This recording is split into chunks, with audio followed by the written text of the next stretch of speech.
ಮುರುಡೇಶ್ವರದಿಂದ ರುದ್ರಪ್ಪ ಅವರು ಸಂಪರ್ಕದಲ್ಲಿದ್ದಾರೆ. ರುದ್ರಪ್ಪ ಅವರೇ ನಮಸ್ಕಾರ. ಮೇಡಮ್ ನಮಸ್ಕಾರ ಮೇಡಮ್. ಹೇಳಿ ರುದ್ರಪ್ಪ ಅವರೇ, ಏನ್ ಹೇಳ್ತೀರಿ ಈ ಘಟನೆ ಬಗ್ಗೆ? ಮೇಡಮ್ ತುಂಬಾ ಬೇಜಾರಾಗ್ತದೆ ಮೇಡಮ್. ಸೆಲೆಬ್ರಿಟಿಗಳಿಗೆ ನೋಡಿ, ಅದಾದ್ಮೇಲೂ ಕೂಡ ಹಾಗೆ ಆತಿಥ್ಯ ಮಾಡ್ತಾರೆ ಪೊಲೀಸ್ ಸ್ಟೇಷನ್ ಅಲ್ಲಿ. ಶಾಮಿಯಾನ ಹಾಕಿ ಅವರಿಗೆ ಏನೇನು ಆತಿಥ್ಯ ರಾತ್ರಿ ಬಿರಿಯಾನಿ ತಂದು ಕೊಡ್ತಾರೆ, ಅದಾದ ನಂತರ ಶಾಮಿಯಾನ ಹಾಕಿ ಕವರ್ ಮಾಡ್ತಾರೆ.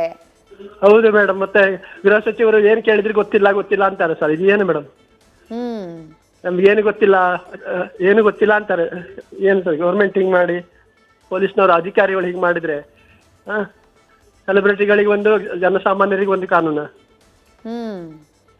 ಅಷ್ಟು ಆ ಕುಟುಂಬ ತುಂಬಾ ಮುಗ್ಧ ಕುಟುಂಬ ಮೇಡಮ್. ಅದು ಮುಗ್ಧ ಕುಟುಂಬ. ಅವ್ರಿಗೆ ಎಷ್ಟು ಅನ್ಯಾಯ ಆಗಿದೆ, ಅವ್ರಿಗೆ ನ್ಯಾಯ ಕೊಡ್ಬೇಕಂತ ಒಬ್ರಿಗೂ ಅನಿಸ್ತಾ ಇಲ್ಲಲ್ಲ. ನಿಜ. ಇವರು ಮಾಡೆಲ್ ಆಗಿರ್ಬೇಕಲ್ಲ ಮೇಡಮ್ ಸೆಲೆಬ್ರಿಟಿಗಳು. ಈ ತರ ಸಣ್ಣ ಒಂದು ಮೆಸೇಜ್ ಮಾಡೋದು ಕಾಮನ್. ಇದು ಮಿಸ್ಟೇಕ್ ಆದ್ರೆ ಪೊಲೀಸ್ ಸ್ಟೇಷನ್ಗೆ ಅಥವಾ ಪೊಲೀಸ್ನವ್ರಿಗೆ ಕೊಡ್ಬೋದಲ್ಲ, ಅಥವಾ ಸಂಬಂಧಪಟ್ಟವ್ರಿಗೆ ಹೇಳ್ಬೋದಿತ್ತು.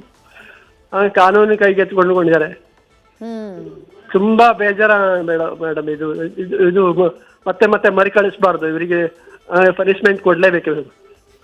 ರೈಟ್ ಅವರೇ, ನ್ಯೂಸ್ ಪೋಸ್ಟ್ ಮಾತನಾಡಿದ್ದಕ್ಕೆ ಥ್ಯಾಂಕ್ ಯು. ರಾಮಪ್ಪ ಹೂವಿನ ಹಡಗಲಿಯಿಂದ ಕರೆ ಮಾಡಿದ್ದಾರೆ. ರಾಮಪ್ಪ ಅವರೇ ನಮಸ್ಕಾರ. ನಮಸ್ಕಾರ ಮೇಡಮ್. ರಾಮಪ್ಪ ಅವರೇ, ನೀವೇನ್ ಹೇಳ್ತೀರಿ ಘಟನೆಯೆಲ್ಲ ನೋಡಿದ್ಮೇಲೆ? ಮೇಡಮ್ ಅವ್ರ ಮನೆಗೆ ಒಂದು ನ್ಯಾಯ ಕೊಡಿಸ್ಬೇಕು. ಅವ್ರ ಮನೆಯವರಿಗೆ ನ್ಯಾಯ ಕೊಡಿಸ್ಬೇಕು. ಯಾರೇ ಆದ್ರು ಅದು ಎಂತ ಅವರು ದೊಡ್ಡ ನಟ ಆದ್ರೆ ಏನಾಯ್ತು, ಅವ್ರ ಮನೆಯವರಿಗೆ ನ್ಯಾಯ ಕೊಡಿಸ್ಬೇಕು ಮೇಡಮ್. ನಿಜ. ಅಷ್ಟೇ ಹೇಳಕ್ ನಾವು ಬಯಸ್ತೇವೆ. ಸಣ್ಣದಾಗಿ ಮುಗಿದು ಹೋಗ್ತಾ ಇತ್ತು ಈ ಕೆಲಸ, ಅಥವಾ ವಾರ್ನ್ ಮಾಡೋದು, ಅಥವಾ ಪೊಲೀಸರ ಗಮನಕ್ಕೆ ತಂದ್ರೆ ಮುಗ್ದೇ ಹೋಗಿರೋದು. ಈ ರೀತಿಯೆಲ್ಲ ಆಗ್ತಾನೂ ಇರ್ಲಿಲ್ಲ. ಆತನ ಪ್ರಾಣನೂ ಹೋಗ್ತಾ ಇರ್ಲಿಲ್ಲ, ಇವರು ಜೈಲೊಳಗೆ ಹೋಗ್ತಾ ಇರ್ಲಿಲ್ಲ. ಹೌದು ಮೇಡಮ್ ಅವರೇ.